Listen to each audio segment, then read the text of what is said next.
Senhor esteja convosco. Proclamação do Evangelho de Jesus Cristo segundo Marcos. Glória a vós, Senhor.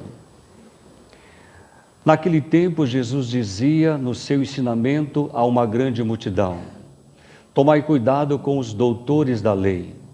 Eles gostam de andar com roupas vistosas, ser cumprimentados nas praças públicas, gostam das primeiras cadeiras nas sinagogas e dos melhores lugares nos banquetes. Eles devoram a casa das viúvas, fingindo fazer longas orações. Por isso eles receberão a pior condenação. Jesus estava sentado no templo, diante do cofre das esmolas. Observava como a multidão depositava suas moedas no cofre. Muitos ricos depositavam grandes quantias. Então chegou uma pobre viúva que deu 2 pequenas moedas, que não valiam quase nada. Jesus chamou os discípulos e disse: em verdade vos digo, esta pobre viúva deu mais do que todos os outros que ofereceram esmolas. Todos deram do que tinham de sobra, quando ela, na sua pobreza, ofereceu tudo aquilo que possuía para viver. Palavra da salvação.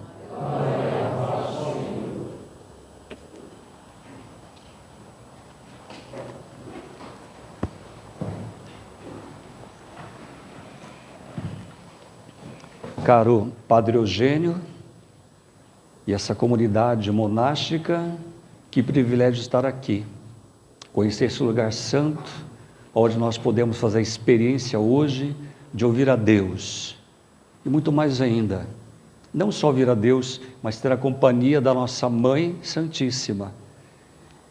É um privilégio nós estarmos aqui, é um privilégio nós podemos, nesse oásis, poder ter ouvido a palavra de Deus, poder ter rezado com a palavra de Deus, poder ter ouvido a Deus, e muito mais agora na celebração da Santa Missa, que é o ápice de toda a vida cristã, é a missa. Nada substitui a missa.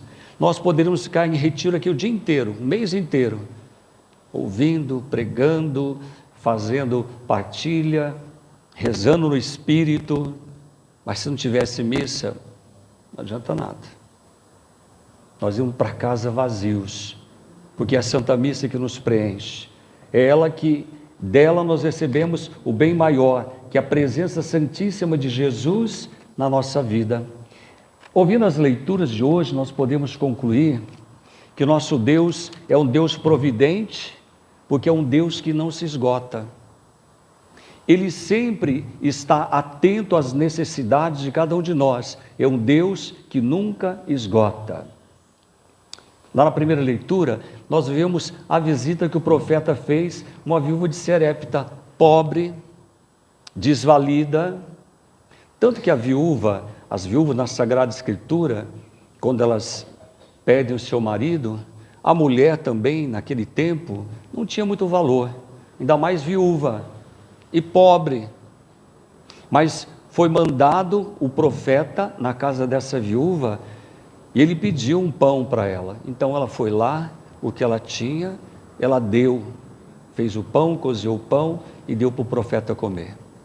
Então essa atitude dessa viúva, no seu punhado de farinha, fez aquele pãozinho e levou ao profeta Elias, demonstra que a atitude dela é, o tudo que ela tinha, ela deu para o profeta.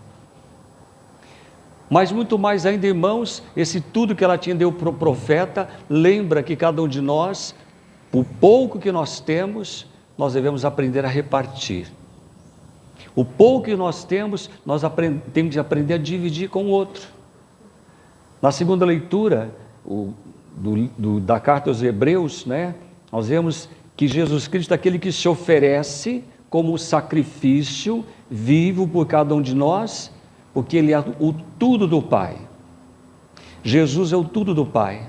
O Pai, vendo que a humanidade necessitava mesmo de que Ele viesse ao encontro de cada um de nós, Deus deu tudo de si.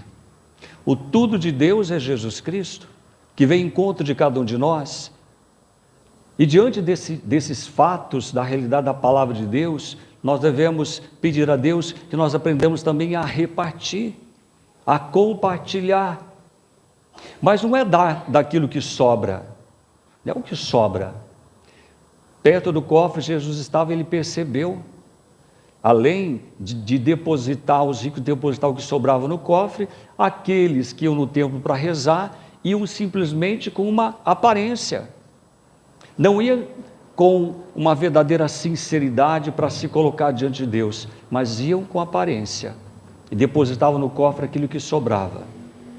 Se nós sabemos que Jesus é o tudo para nós, Ele se entrega todos os dias por nós, se transubstancia todos os dias por nós, o santo altar se torna para nós, então, o lugar do sacrifício incruento de Jesus. Ele é o tudo, Ele se dá tudo inteiro por cada um de nós, não se dá pela metade. Eu gosto muito de citar os santos, né? Gosto muito de Santo Agostinho. Não pode o homem fazer bem algum, quer por pensamento, quer por palavras ou obras, sem a graça. Não tem como nós fazermos o bem por pensamentos, por palavras ou por obra, sem a graça. E qual é a graça?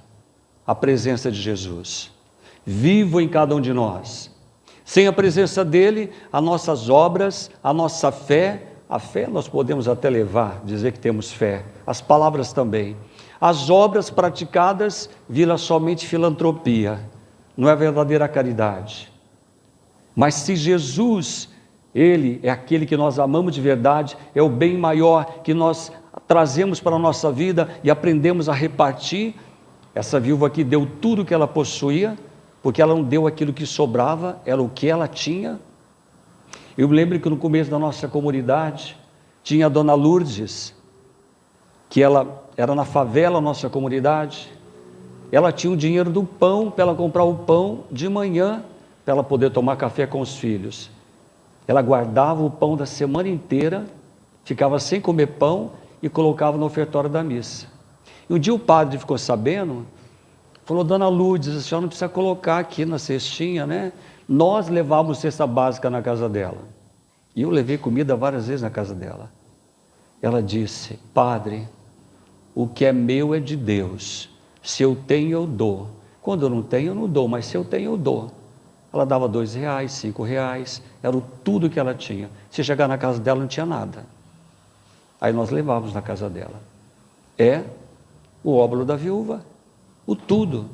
Por isso, irmãos, diante desse fato, dessa realidade, nós temos que olhar para a nossa vida e nos questionar: será que eu dou tudo para Deus? É um Deus que se entrega, que dá tudo para mim, eu dou tudo para Deus, eu ofereço a minha vida de verdade.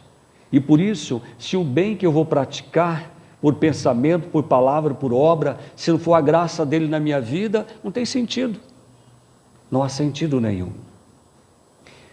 Eu me lembro também outra vez que nós guardamos um peixe que nós ganhamos na geladeira, e foi um pobre na porta da nossa casa pedir alguma coisa para comer, e uma pessoa respondeu: olha, nós não temos nada para te dar, mas tinha guardado o peixe para comer no domingo, né? Já estava assadinho o peixe, só botar no forno e esquentar o peixe.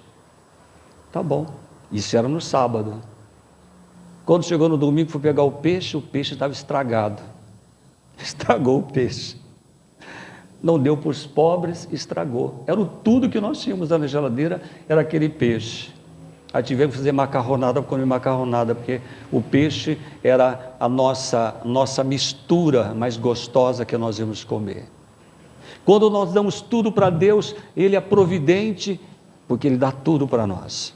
Que nós possamos ter essa consciência, no serviço aos irmãos, no serviço às pessoas, nós possamos crer e confiar que Deus, Ele não se esgota, Ele não falha, mas que Ele dá tudo para nós. Peçamos essa graça ao Senhor. Louvado seja nosso Senhor Jesus Cristo.